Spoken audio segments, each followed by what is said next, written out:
Hello,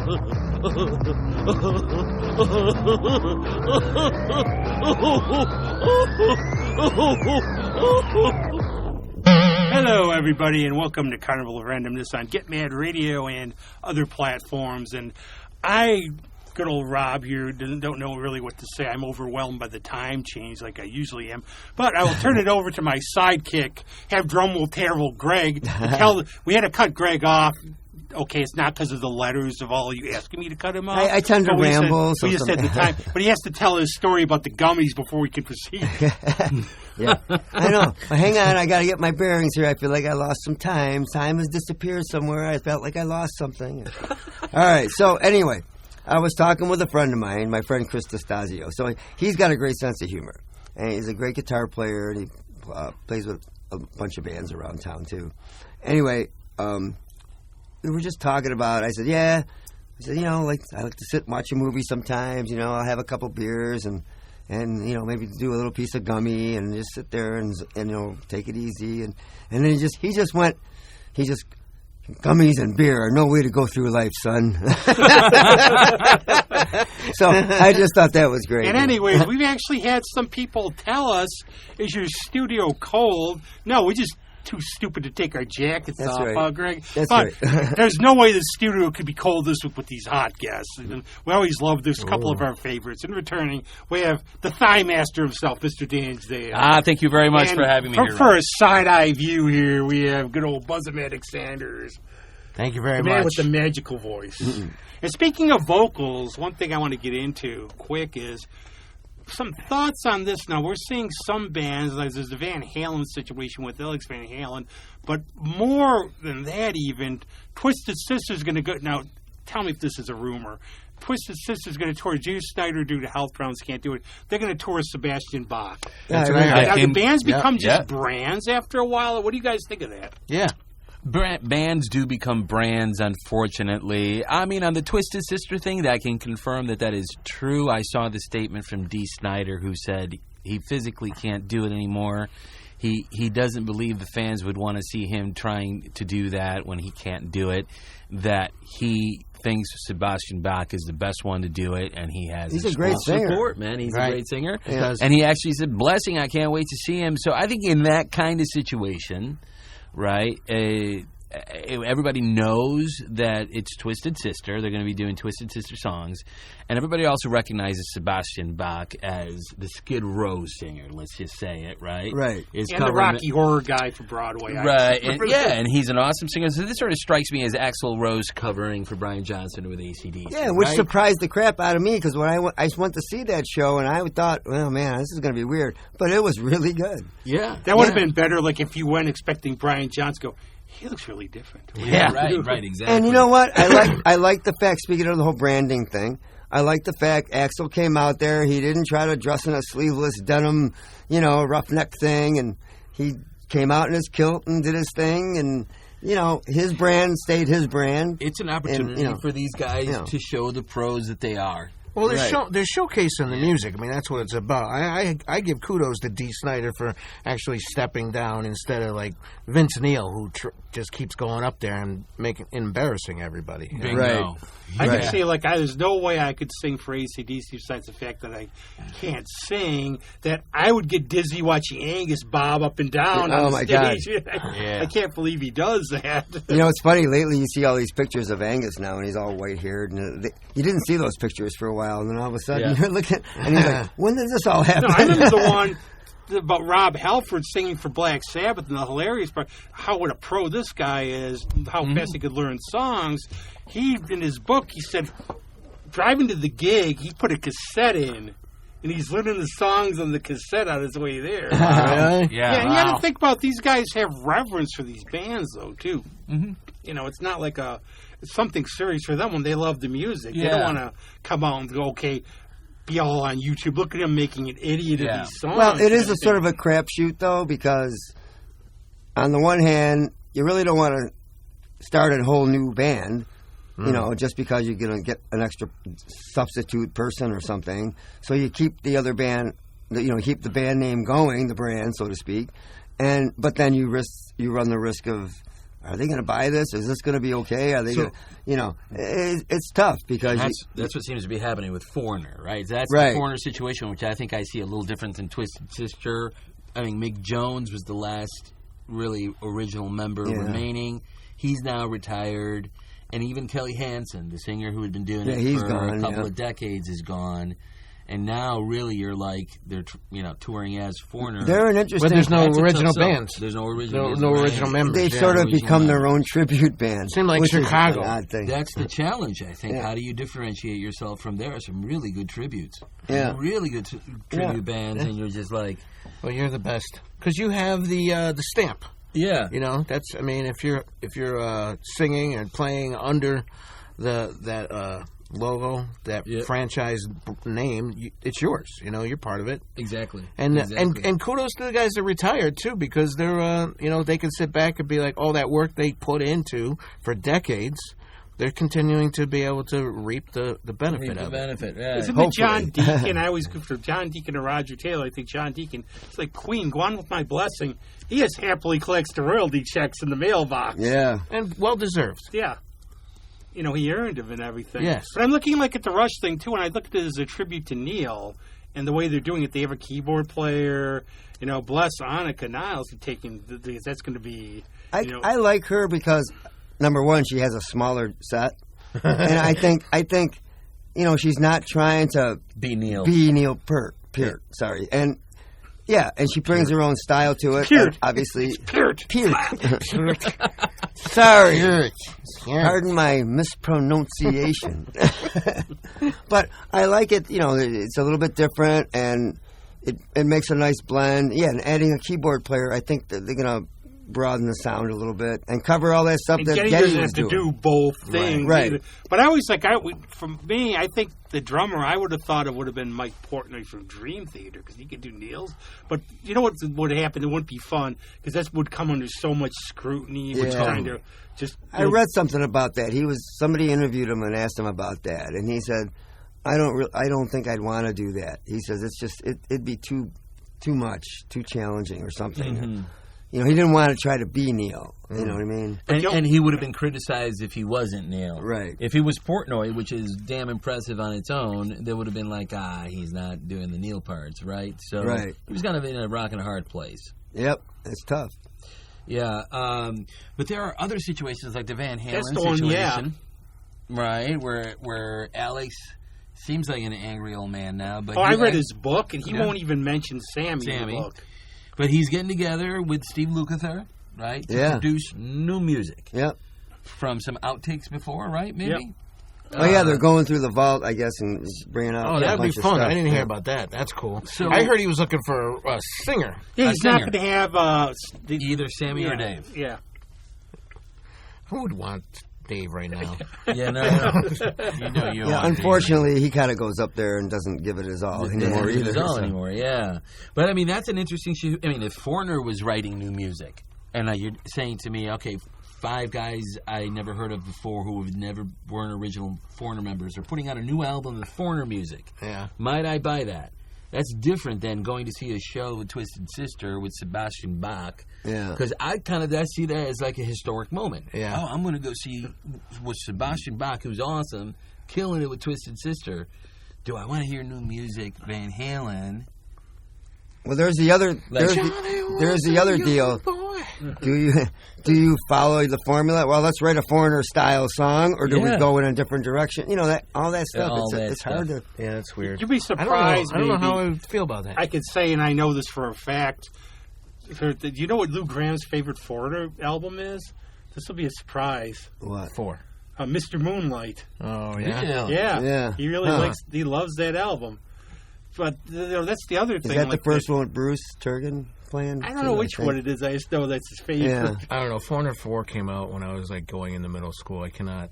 That's a great album. It's like that's it for me. Yeah. Well, I always look people. I've been called like hipper than thou before, like years ago about music. Now we say like take a song like Hot Blood and you go, oh, well, it's Foreigner, I can't like it. Put it on like an indie band or like a punk band. You go, yeah, same song. Right. I mean, I always thought Head Games was a great album. I mean, that didn't sell as well because it had a harder sound and a little more. There was a lot of distortion. The drums were distorted. It was weird. Lou, in his book, he said something. Roy Thomas Baker, I think, was it? It was either Roy Thomas Baker or there was another big. But he you can hear it. The drums are distorted. That's his sound, though. With the Cars, he did the same thing. Mm-hmm. You know, and that's just his way of producing. But I thought, like Dirty White Boy, how do you do? That's a great song, man. That's a great song. And even just that title. I mean, you know, you're cruising all night down Lake Avenue. Yes, I am. Yeah. That's the thing. But I like that album because it was a little bit different. You know, that was one of my going through the music catalog. You know, I've never seen AC/DC. And I never saw the original Van Halen. I saw, shall we say, this is like, I think for my generation, one of those concerts we always remember was Van Hagar at Silver Stadium yeah. with Kim Mitchell. I was there. There's a lot of live David Lee stuff yeah. on YouTube. And the thing for me was, too, it was just when it was just a couple days before I went off to college. It was sort of the end of an era. Mm-hmm. But I never saw the originals. They never really played around. They played like Buffalo and everything. I did not see the Van Halen with Dave Lee Roth. Neither did I. Yeah. I saw with Sammy Hagar at Monsters of Rock at Rich Stadium. Mm-hmm. It was my first concert ever was Monsters of Rock. It was awesome. Wow, what an introduction. Yeah, it was great. I think the Monsters. I saw ELP at Rich Stadium once, but that was great. Wow, that must have been cool. Yeah, it was cool. Mine was Guns N' Roses, Metallica, and Faith No More. Oh, man, what a bill. At Rich Stadium, I saw that there. Wow. Yeah. I picture their cover of Easy all the time. Yeah. It's really funny. My kids' band does cover of Faith No More. How's that going? What is it? How's your kids' band going? It's going good. He's, drummers are kind of scarce. They're in and out, but they've had a good kid. Well, that's why he plays for 1,000 bands. Yeah. my place is secure. Yeah. You want to always be employed? Be a drummer or a bass player? Yeah, man. Pretty much. I would have called you, too. I was going to call you, but it was like by the time when there was a show last week on Friday they were supposed to play, and then the drummer that was filling in was like, I confirmed it with him a month ago, and then a week before he's like, oh, I can't. Oh, no. Well, but I was like, I can try Greg, but nah, it's like only a week. I'm willing anytime. All right. Feel free. Thank you. You'd be like the Carnival prize of drummers, you know, like the thing where you throw the softballs at the things to win a prize. Well, you can have the rabbit over here, or you can have the drummer guy. Yeah. Well, you know, it's funny. I mean, not talking about brands. I mean, I've sort of gotten this reputation for myself. I swoop in there and try to save the day, and I learn stuff fast, and that, you do that becomes that becomes something that works for you. You know, it's an asset. Player is a skill that you got to develop, and I'm duly impressed with what you do because sometimes Rob makes fun of you like he's in like 18 bands. You know, he's getting called to come save some of his ass, and he does. He does at the last moment's notice. I mean, so my band, The Thigh Master, is transitioning to a new bass player, and a couple of occasions required us to be searching for a sub. And it's not easy to get a session guy on short notice. So we have 2 or 3 bass players with Brian Lindsay's. Yeah, so I used to, back, some 20 years ago, I was playing in a blues band called The Third Degree, but the reason I got that gig is my friend Chris was playing drums in there. Yeah. And their second guitar player kept, missing gigs. And so their leader, Mark Francis, you might know Mark, he's... a colleague of yours around the same age. I don't know if I know him. Have you heard the band Third Degree? Yeah. Yeah, so he was like... They were a blues band, right? Yeah, blues band. I saw him at Dinosaur, I think. They still play. Yeah, they still play. We used to play at Beale Street once a month. Anyways, the way I got that gig was he asked me if I could sub on short notice for him.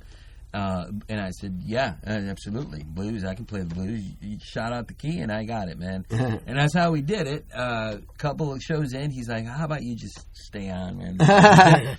And that's how I ended up getting that gig. Yeah, I've been using this because I've been reading about the early days of rock, and you find out how valuable session people are. Like a lot of people, like the Byrds, they didn't really play on their albums. And there's a joke going around, I've been using it lately, where somebody had a revelation. I just realized Hal Blaine is 5 of my favorite drummers. Yeah. So the importance of session musicians is really... But I think there's also a point about in music, there's a lot of talent out there, but serendipity means a lot. It's like we get a show and everything because it's like the Three Stooges. We're walking around. We walked into a radio station by mistake, and they thought we were podcasters. Hey, these guys look odd. I guess, hey, are you podcasting? Oh, good. I'm glad you're here. Okay, get behind the mic. Yes, we are. But I wanted to make sure I didn't forget the story, because you had a good story about serendipity in music with the Ginger Fay Bakers. The Ginger Fay Bakers, my good friend Tim Shout Perdue out to and his Alyssa, band. because it's one of our favorite bands. Yeah, shouting out to the Ginger Fay Bakers. They are a Rochester-based band, and if I get the story my friend Tim used to do, well, text me, brother, when you hear this if I get it wrong. But they had a couple other shows in a very great way end up on a TV show on Showtime called Shameless. They write their own music. They are very riffy, heavy, Black Sabbath-infused kind of hard rock. And some dude was out there searching for what we were talking about, Van Halen, something to do with Van Halen or Sammy Hagar, and came across their song Van Hagar, I think it's called. And he listened to their other recordings that ended up saying, I love these songs for the show Shameless from Showtime. They would sell a couple tunes, showed up on their episodes. Rochester-based band, so you keep going. You never know. That's when pretty it's lucrative. And I'll tell you too, if you see them playing at the Bug Jar, get your tickets, because they will sell out. That's a very lucrative thing, man. You make some decent money. Yeah, especially when you get a more than a couple sold. But yeah, because I always ask Timmy, how's those royalties? It's just laughs. But yeah, I mean, I know all about that. One of my money would be good. Yeah. One of my friends had a song on a soap opera. Johnny sold a couple songs. Like, well, I got my 31-cent check. Yeah. I've heard that story too. Yeah. I used to work with a woman in California who's married to a Hollywood director, and I've sent messages and no reply. I'm like, come on, you guys. He was like the original director for the first. Unfortunately, Fantastic Four. Oh, wow. I'm like, let's get us into some Marvel movies. Wow. Yeah, the Corman one? Yeah. Tim Story is the guy's name. Oh, I know his Tim name. Story. Yeah. He's good. Yeah. No, he is. There's the original. I love the old Captain America where they had was it the Italian Red Skull or the Yugoslavian Red Skull? Didn't Tim Story do Heroes? Wasn't he part of that show, the NBC? Remember the one? Yeah, about I know. the 5 people? I don't know if he was part of that. His name cropped up in something that I remember remembering the name. He did Barbershop. He did. I'll have to look something about. I don't know. It was a romantic comedy. Can't remember what it was. Something about Mary? No, that would be funny. I'll have to look that up. I remember that. Everybody go out and Google Tim Story and let us know. Yes. And then tell him to put on some side-eye music. Some side-eye. We demand. We'll give him the evil eye. I want to talk a little about the idea of the song, to be the cover songs, original songs. I always I'll use a superhero analogy, too. Like, you could see an Iron Man movie, and it could be blah, but Robert Downey Jr. infuses it. And when you're doing a song, be it a cover or an original, do you look for something that you would say you nailed it, because there's you get the core meaning or the core of what you want out of the song, and you have to get that feeling, and it's different from just playing a song, just like sort of monotonous, just playing it to play it. And you get that buzz where it's, no pun intended, you get that buzz where it's like, damn, I got this now. This is what I want it to sound like. Oh, absolutely. I mean, I think you gotta live within it. I mean, for a second. And to me, I always think I'm trying to get the groove and the vibe of the song. But before you get there, you gotta learn the arrangements, and I just like to play a song and just kind of live within it, jam along to it for a little bit before I even know what the chords of it are, and then I'll get down to the nuts and bolts and learn a tune, right? But to cover a tune, I'm trying to get the vibe of what that artist was sending out, and if there's some some particular parts that got to be played, I will play those. But otherwise, I'm trying to do my own interpretation of it. Writing songs, which I am a songwriter too, writing songs is a completely different exercise, because to me that often starts with a riff, some sort of thing that I'm noodling, and I've put together a passage that I think, something can go from this, and to stop and think about a melody on top of it, it's just kind of like a layering creation for me, anyways. So two different things. You ever get out like 3 a.m? You get like a little dream. I gotta write this down. I got my notebook is right next to me in the bed. So yeah. And then as far as the song itself goes, if I'm covering it, what have you, I'm always coming back to number one. My question is coming from an acting background. It's finding the character. So my question to myself whenever I'm looking at anything is, where is the love, and who is it, and who is singing it? So that's the important part. Is the love lost? Is it is it coming from the person? Is it but being able to get across not only the notes when I'm singing, because I'm not the greatest singer, but I feel I'm really good at interpreting the emotions that are trying to get across in a song.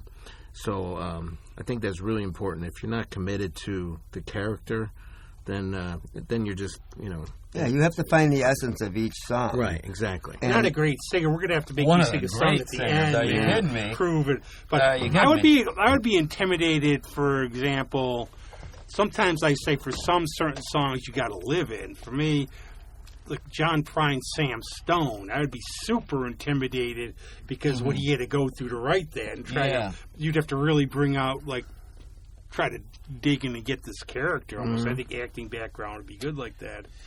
So I mean, I think, one of the things I think I share with Brian here, Buzz is his nickname, right? But his name is Brian. He's a songwriter, and I'm a songwriter. That's part of what I do. But we also cover songs. I mean, I play in a cover band, and that gamut is wide.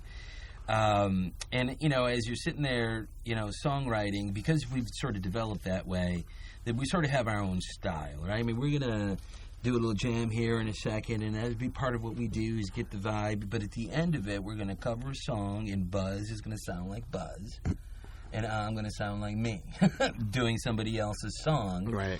And if it sounds good, right, it's because we hit that vibe and that groove, right? But you have to you have to know the tone. Yeah, let's say in your case, right? Yeah. You got to know the tone. And for me, every cover song, you can't play Yes style for a Bachman Turner song. You know what I mean? You got to play within the style of the song. Do. There's going to be some stylistic choices, though, that will always be unique to the person doing it. So, I mean, if you play the wrong stuff, you're just going to sound stupid. Yeah. You you ever hear the album When Pigs Fly? It's got all these weird interpretations. Thanks, Tom Cohen at the Bop Shop, for turning me on to it. It's got Don Ho singing Shock the Monkey. Oh, wow. That's awesome. I want to hear that. You can look it up online. They're all online. Leslie Gore singing Dirty Deeds Done Dirt Cheap. Oh, my God. And it's all these different artists interpreting these songs. Didn't Pat Boone do some weird heavy... Yeah, he did some he's heavy done metal music and stuff. It's got the Oak Ridge where he's doing Carry On My Wayward Son. Oh, my God. That would be good. I would. It was. It was good. Well, Andy, when we got here, was showing us Maniac, done by, oh my God, I can't think of his name, but it was terrific. Yeah. She's a Maniac. And done as a ballad with very lush arrangement. And there's also the ska dub all-stars who do Dub Side of the Moon, Pink Floyd. I've heard that. And the best part is Money. They're doing toking costs for the cash register. Government Mule does something like that. The dark side of the Mule. I have a Stones one that they do. Yeah. The Stone Side of the Mule. Humphreys McGee does that all the time. Yeah, they're great. Oh, my God. They're going to be at Parrington. Oh, yeah? This summer. They're with amazing. Mo. I'm like, that's a great... That's going to be a trip and a half. Do you have any favorite vocalists? The troopers are going to be busy that day. Since we've been talking about that, do you have any favorite vocalists you really admire? Me? Anybody? Well, for me, I just thought about this because people ask me this question, and I'm always like, I don't know, there's so many, So when they ask me about influence, I said my influences are Jim Morrison to Van Morrison, and Neil Young to Neil Diamond. You know, so there's so many great. I just watched The Jazz Singer the other night again. So Yeah. I'm like all in the Neil Diamond right now. I watched that. No, You got to go see the new Neil Diamond movie. I got to go Well, too. you mean where with what's his face? Kate Hudson. Oh, And, I'll go see anything with Kate Hudson in it. Yeah, I just Yeah, watched I want What's to. I his want to name? see Hugh that. Jackman. Yeah, I just watched it. It's Is really, it good? It's really good. I can't wait to see Yeah. it. I'm looking forward to that one. It's too. on Netflix or something. Is that okay? Yeah. Cool. Yeah. It's very, very good. And Hugh Jackman, he just nails it. I mean, Well, he's he's on like Broadway and stuff. Right. and the circus movie. But the thing is, if you watch this movie, it's not like the cliche rock movie, like a lot of like Crazy Heart, a lot of those country. You know, to me that was a cliche movie. I liked it, but you know, Right. guy struggles, guys makes good, guy falls in love, guy loses girl. You know, Guys. you know.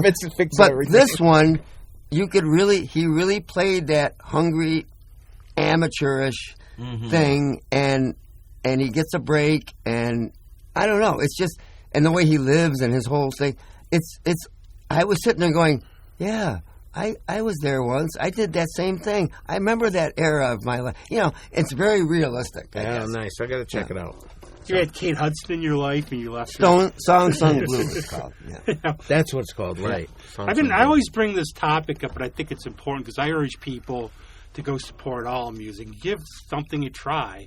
But there's a meme I Right. saw that I thought was perfect, where it's a Trojan horse going into Troy, and it's got the horse, top of the horse goes, cover songs. And the inside it's your own music. And I think there's room for both of them, and I think they're both great. And how do you try to urge people to see the original stuff, though?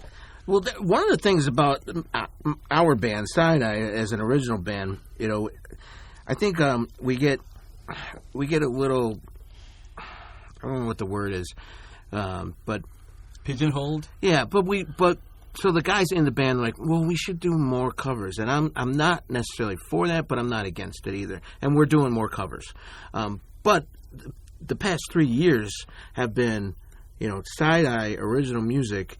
And when nobody would take us, now we're getting people calling us to play it takes our time. music. You know, so it's just a matter of you got to just get people out there to hear your music. Yeah, sometimes the cover song thing is just sort of like not a trick, but it's a good way to just, you finally get people to accept you a little more. Okay, I know a few of these songs. Then you kind of can get rid of them, and then they start accepting you for your own sound. Right. Because once they know they like you, then they get a little easier to... I think the challenge is that the scenes are different.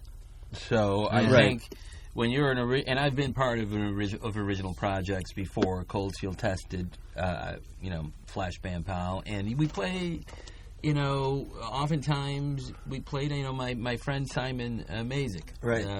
Producer, recording engineer extraordinaire. I just had lunch with him the other day, and he said sometimes he goes, I would think of Flash Band Pal as, you know, the band that only really played, you know, to their own rehearsals, because Right. maybe 10 people would come, 12 people would come. And if you hit that one time that there was a lot of people, you know, but you had to keep slogging through. And we did it for years, traveled out to Buffalo, put in the work, and you sort of develop, you know, a catalog of stuff that you put online and stuff like that. But I love you got to Simon. keep going. You got to keep going, and eventually either will hit for you or it won't. Whereas the cover bands, there's a different scene over there, and those places want what they want, Right. and you give it to them, right? And if you give it to them well, they'll hire you, and people just pile in the door. Yep. You know, and Brian Lindsay, though, has a very nice blend, because I know he does originals, puts Right. out records. And you go see a Brian Lindsay show. I mean, how do you guys find that the crowd accepts your originals? It's starting to happen. I mean, it's been happening for the last couple of years, but it's taken a while. I mean, I've been playing with him off and on since 2008. So, you know, it takes a long time to build this thing, and, you know, play it and they will come, I guess. But, you know, I mean, people are following us now. You get that following, you know, buzz, you know what I mean? So it's like all of a sudden you start to see the same people, and they know certain songs, and they'll ask you for them. And Cupid's Boomerang also seems to be getting a lot more traction. That's mostly original stuff? Yeah, almost all original. Right, Except for like 2 songs or something. You don't ever want to have the scenario. It's a killer show. Cupid's Boomerang is a killer show. Susie Blair kills it too. She's Oh, yeah. so great with the audience. I heard the Donna drummer Allen has a bit was of an ego problem. You know? But you never want to go like you're playing cover tunes and you go, now for one of my originals, and you see all the people heading to the bathroom. Well, like I always joke, I mean, I get my one song, I'm the George Harrison of the band, you know? I mean, but, you know, I think we all contribute and we all get ideas. And, yeah, and I'm surprised at the traction, to be honest with you, because that's a hard sell. You know what it is? So Son, we have to have Son Henry back on again. He was a really good, really deep thinker, too.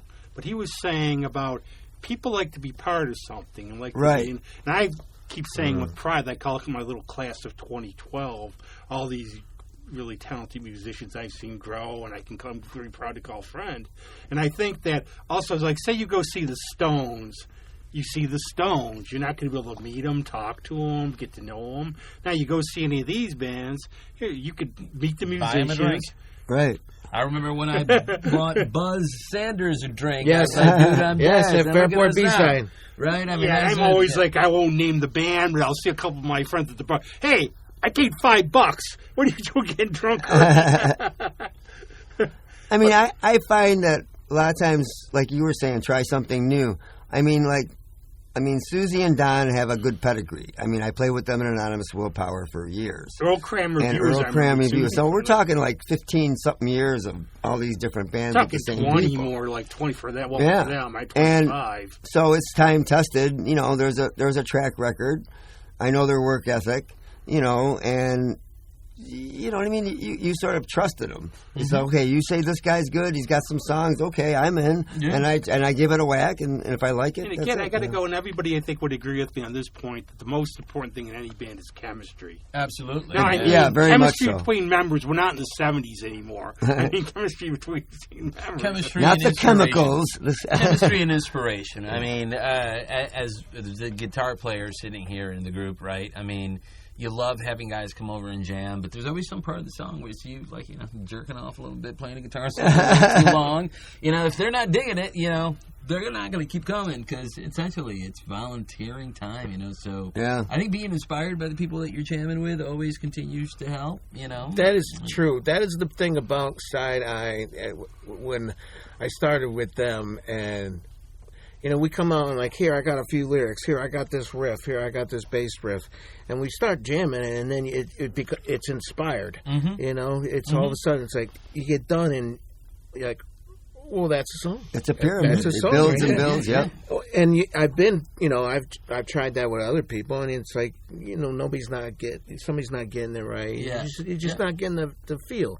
So yeah, if you got a band that understands where you're going to be going before you get there, then that's feeding off of each other. that's catching lightning in a bottle. Because then there are musicians who are solo guys, do it everything themselves in their mind. It's like, and that's tough. Then they're just telling people what to do. That's a different exercise. Right. I mean, Jeff Galino in Cupid's Boomerang, a couple interviews we've done, he's always mentioned that I do a lot of good arrangements. I have a lot of good arranging ideas, and that's part of my strength because I kind of sit back and I hear the song, and I listen to a lot of music and with production ears. Mm-hmm. I listen. Well, how did they do that? How's that form? How they, you know, structure it? And then I bring that into these original bands. It's like, no, you don't want to do 80 verses here. You just want to do a couple verses, keep them short, go to the solo here, do this. You got to put the puzzle together, and then it makes sense. You know what I mean? You can't just have random things, you know? Yeah. Well, and that's the key thing too, is staying focused on the music. It's got to be listenable. Yeah, the music has to be listened to. It has to be something that people are going to want to hear. But you also have to stay true to it. It's not about me. Right. It's not about the guitar player. It's about this song. You're serving a song. Yeah, we're Exactly, serving. yep. And you know, and we just brought in a new keyboard player to Sinai, Rob Masadi, and it just Killer player, by the way. Check him out, guys. Yes, as Des has a history with him as well. And but what we've done. With the 30 or so songs that we've written over the past 3 years, bringing Rob in to just kind of fill that up, it takes it to a different level, you know. And it's just great to have Rob along with obviously Evan on guitar. It's amazing how another instrument adds that extra color. You throw another color in the palette, so to speak, and all of a sudden it opens up your head. You go, wow, now I hear something different when right? you hear, you know. Yeah. And the music becomes the important thing, too. We're like, we're all here, but that's supposedly Bill Wyman said that about the Stones. We're all here, and this is where we are. But Mickey and Keith had a problem that they realized the music was more important than their little petty spats. Yeah. And everything that's up here. I'm going to throw a little curveball out just because we don't talk serious stuff, but these are crazy times. How does everybody stay sane these days, more or less? Gummies and beer. Turn off the news, right? Turn off the news. But no, it's Who says I'm actually... No, you know what I mean. We're insane, Buzz, obviously. But these are insane times. It's kind of a crazy thing to say that you're seeing some historical shit. But we're seeing some historical shit. Yeah, I always look at that. I was in the Soviet Union the last, months before it collapsed. Mm-hmm. And I'm looking around when this is like the last aspect. And me being big into history, reading about this, seeing this, going, this is really historical. I better get out of here before they overrun the I know. I see a little bit of history repeating itself type of thing going on with the old enough. conquer, you know, But you know, it's funny when I did the Europe thing back in the '80s. I can't remember what country it was. I think it might have been. It was Switzerland or Norway. I can't remember, but I was talking to some guy, and he goes, what a great country where an actor can be president." Yeah, and that's when Reagan. Yeah, and it's like that got me thinking. It's like, okay, they see him as an actor. And I'm, kind of thinking, you kind of scratch your head on that. Right. Yeah. Yeah, the history does repeat itself. But the deck is being shuffled. That is an unsettling feeling. And then if you feel that, it's an honest feeling. I kind of look at, people are pretty cool all over the place. I remember, like I say, when I was in Russia and we went to Warsaw, Helsinki, and I'm in a elevator with a bunch of Iraqis. And this is just when the Gulf War starts. Oh, wow. So I'm sitting there going, I'm from Canada. They keep looking at me, and I'm like, yeah, I'm from Canada. And they look at me. And I just said, they go, you American? And I go, well, yeah. We Iraqi. And they started hugging me and everything, like, we love you. Because they got out of the country, and they're on their way to Turkey. Well, I hate to say it this way, and I'm going to sound like a pinko or whatever, but... I get my Archie Bunker voice out. Meathead, people don't create wars and animosity and stuff. The governments do. The governments of these countries have their agendas, and they want to take over, and they want to do this. And the people are just there. I mean, they're just the unwitting, not puppets, but they're just caught in the crossfire of what these governments want to do. Okay, you're going to war, but I don't want to fight these guys. You're going to war, It's like, I cannot stand people who are prejudiced against other nations. I hate that, and I hate the Dutch. That's right. From Austin. That's from Austin Powers Gold. Just want to make sure that's not me. Isn't that crazy? But that's, I think about that a lot. It's like, if you just would keep all that out of it, we'd all be getting along. Yeah. And again, this is a weird thing, but if you could take money out of running for office, you'd have a lot different balance. Yeah. But that's not the way it is. So. There's so many things so many things that I could say that, I don't. and it's because I don't have the same opinions as everybody, and people get upset, and I don't like people being upset, no matter if you agree with me or not. So I've been trying, and I'm not always good at it, but I've been trying, to just keep that in mind, to only put out there things that are going to make people feel better. Yeah, you don't want to stoke the fire, right. And be incendiary. But it's hard sometimes, because I think we're losing. The free speech thing has just become this weird, I'm going to just say whatever I want, and then somebody else says whatever they want, and then everybody's just yelling at each other, and it just seems like the whole thing is just getting very strange. Well, free speech has never meant free consequence, so that's the part of the problem. Yeah. But, the truth of the matter is also none of us are blind. we like to keep politics out of certain things that we enjoy. But Right. the moment today sort of has brought those politics to your door. It's hard to ignore. I guess, yeah. True. And then, arguing on Facebook has never worked. No. It's not Right. gonna work. It's not going to work in the future. So Yeah. I don't even bother. I had friends. I've I had friends. find, One of my friends got banned from a food group because she voiced her dislike of a certain kind of Fritos. Yeah. Seriously, I'm not even kidding. And another one got somebody sending her hateful messages because she said she didn't like green curry. Yeah. I find when you discuss think I've things with had people in green curry. person, It's it's much pretty nicer. good. But what happened to live and let live? That used to be like a core Right. principle, Well, I You even still see that when you encounter people in person, though, right? Yeah. Right, Right. exactly. I mean, I've always tried to shut up around this time of year because I always get the controversy because of my hatred of Shamrock Shakes. Yeah. I think the sum of it all, or the moral of the story here, is how to stay sane in these times. Don't get on social media. Right. Don't pay attention. And go out, gummies go out and beer. See some people, and go out. Yeah, eat gummies, drink beer, and come out and see. Come out see some live music. Come out and see Thigh Masters at Yep. Fairport B-side this Saturday, March 9th. Yeah, right. Yeah. Oh my goodness. Make sure you yeah. get out and hear all Make these sure bands. you get out. Yep. Actually, I have friends, thankfully, who like to get out and see live music because that is a cheap way of entertaining and keeping yourself sane. It is, absolutely. And I also say to people all the time, like when they complain about a cover charge or something around here, it's like, really? $5? Really? $10?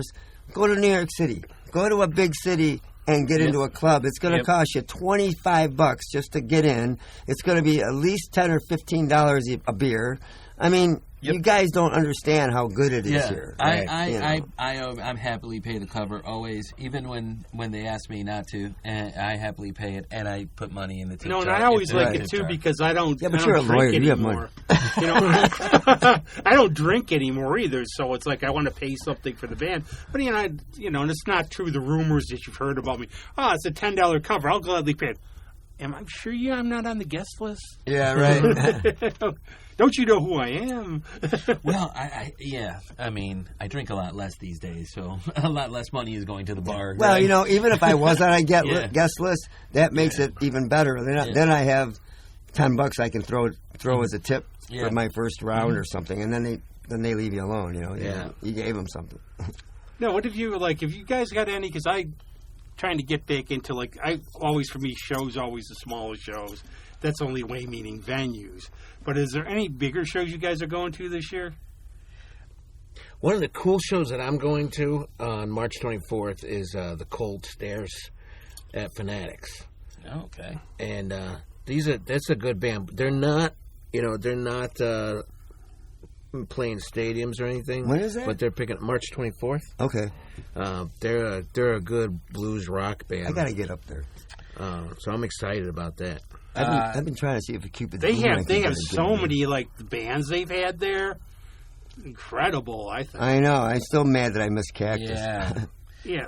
Yeah, no, thanks to my mates in the South Ave Jam, they've introduced me to a band called High Fade, and really introduced it to me by just sending clips of reels, either Facebook or Instagram. But these guys really funky, good beats, and they're always busking in a corner somewhere in England. Oh, how cool! And then I look up I see the Lilac Festival lineup come out, and aren't they playing on Sunday? No May shit. 17th? Oh, sweet. They're Yeah. from England, so I'm looking forward to seeing them. That's no one's great. ever heard of them, but I'm glad they're on And that we also stage. have our friends, the Demos, are playing one day at Lilac Fest, and Michaela's in town. I'm going to that Brit Floyd thing on the 22nd. Oh, that's Oh, are you? Yeah. Well, somebody had tickets. And we have to bring I it up. heard that they do a really good Yeah, job. I got to Yeah, check it out. I heard they're great. We have to bring it up, Buzz, about because of the name of the band you told us about. Oh, what, Secondhand Clams? Yes. Secondhand. Yes. Everybody go check out Secondhand Clam online. Because that's why you're single, I think is the name of the song. That's why I'm single, I think it was. Yeah, that's why I'm single. But I keep laughing about growing up now and ticket prices for big concerts, because I still remember going to see Rush on the Hold Your Fire tour and going, these guys are crooks. This is $17. Wow. And I'll never forget that. It's just sort of funny though. I'm like one of my brothers saw Led Zeppelin for $3.50. Yeah. Damn. Days are gone. Yeah, that's crazy. I look at some of those ticket things and people post them. Well, there's a big thing about the Stones being crooks because, like, in '76 they were charging $7. You know, it's just sort of like funny things. What do you think though about, like, we talked about Twisted Sister, Van Halen, some of these bands now that are like really, I don't know if they're past, they're still playing, they're older like that. Past their prime? I don't know what to cover. It's almost like I want to see them, but if they, like, I saw, unfortunately, it was Paul Anka, some things, or it was someone like that. Paul Anka can still sing. No, it wasn't him. It was somebody else I saw, and it was just sad because he couldn't sing anymore. Frankie Valli. Oh, yeah. Yes, I saw that. Well, especially with the falsetto. I mean, that goes away as you get older. I saw Gordon Lightfoot, and I walked out after 3 songs. Yeah. Because it was sad. I saw B.B. King, one of my heroes, one too many times. I heard stories about him that he would play the same song. He would get distracted. He would get wheeled out there in a wheelchair. Yeah, I know. He had a great backing band, a director and everything. He'd just play the occasional note. Yeah, right. And then, like, I remember seeing, like, this, pretty girl just walking across, going to the bathroom, and he's just, like, stops, and he's walking, and she's walking. I'm like, he's mid-song. I'm like, baby's not into this. Yeah, give me the check. Yeah. I always look at this like the contrast. One of my favorite bluesmen is Howlin' Wolf, good old Chester Burnett. And there was a big contrast between him and Muddy Waters, where Howlin', one of my favorite all-time guitarists is Herbert Sumlin, I think. Yes. Clapton got that when they did the Howlin' Wolf London sessions. He's like, you have Sumlin, what do you need me for? But Howlin' Wolf would do a 3-hour show, be crawling on the floor. Wow. And he was also one of those guys, and I'll actually bring up a question after this that I think is sort of interesting. But he was one of those, where Muddy Waters, I know people who saw him, he'd be out having drinks talking to girls while the band is playing. Yeah, I saw Buddy Guy. I mean, I don't know how he's doing these days, but he's loud. Energetic, he's loud. Yeah. And had this, like, 200-foot guitar cable and would walk out to the crowd. Wow. And that was his thing. And there was a guy behind him with the guitar cable. I was like, oh, wow. Well, you know he what, did that I saw him at Kodak Center with my son a few years ago. Still does he it, walked right? around, it was great. But those older performers, they know how to put on the schmaltz, and they know how to entertain. I just put one on Facebook a couple of days ago. While we're talking about Buddy Guy, have you guys seen Sinners? Oh, I was just going to... I'm going to buy a copy of that. People been telling me. You got to see it. I bought it. I bought it on digital. Yeah, I'm going to go buy a copy of it. There's a video I put up with Buddy Guy. He's sitting there drinking one hand, playing the guitar with the other, doing the shot. But Sinners was great. Yeah. And Buddy Guy's in it. If you like From Dusk Till Dawn, that's all I'll give away. It's an avalanche of recommendations. And I think Josh Allen must have been sick watching Haley. But I love the Easter egg ending, too, with Buddy Guy. Yeah. Shh. Well, I'm not ruining it. It's just the Easter egg. I'm not going to tell any. I got to check that out. Yeah, it's great. But it's a really great movie, and it's one of those movies I get into that mood where I think I watched it like 5 times. I would watch it one night. I watched it 3 times now.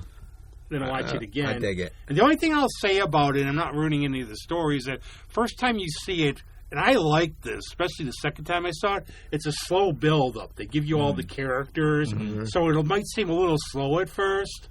And then Delroy Lindo is just... And Josh Allen's wife's in it. That's what I hear.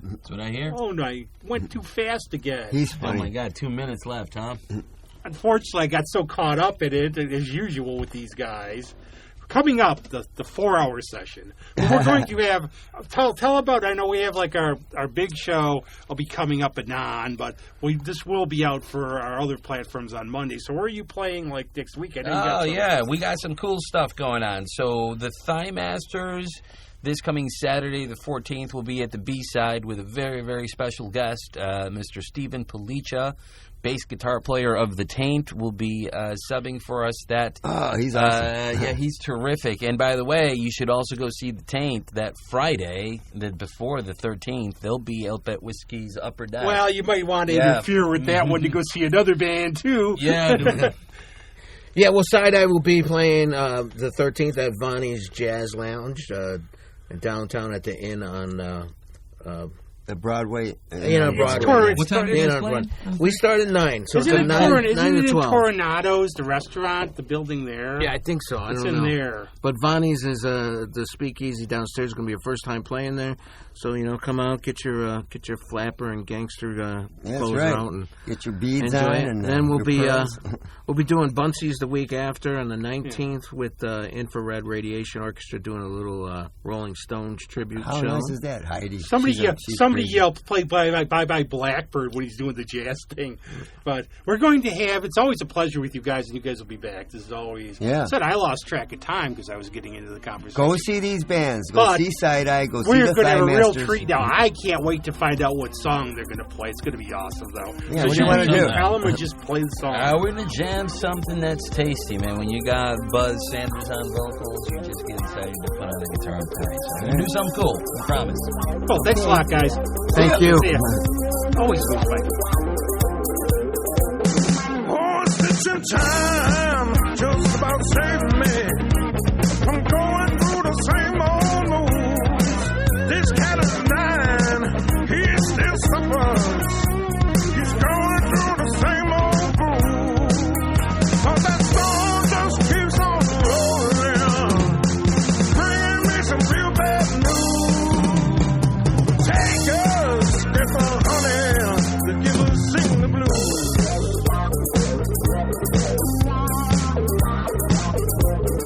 Too many coaches for such a good thing. I know I laughed out loud, but that was them. Ain't it funny? Fooling is money. Always seems to find those real good friends. Now the storm just keeps on rolling. Bring me some real bad news. Oh, take us, get the honey, to give us sing the blues.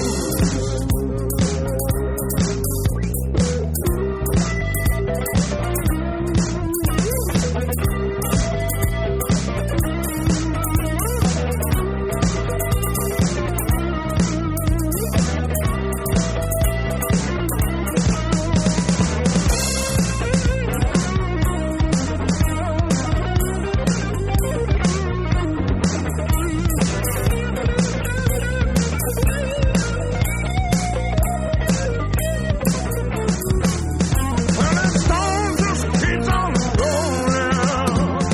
Bring me some real bad news. Take us, get the honey, to give us sing the blues.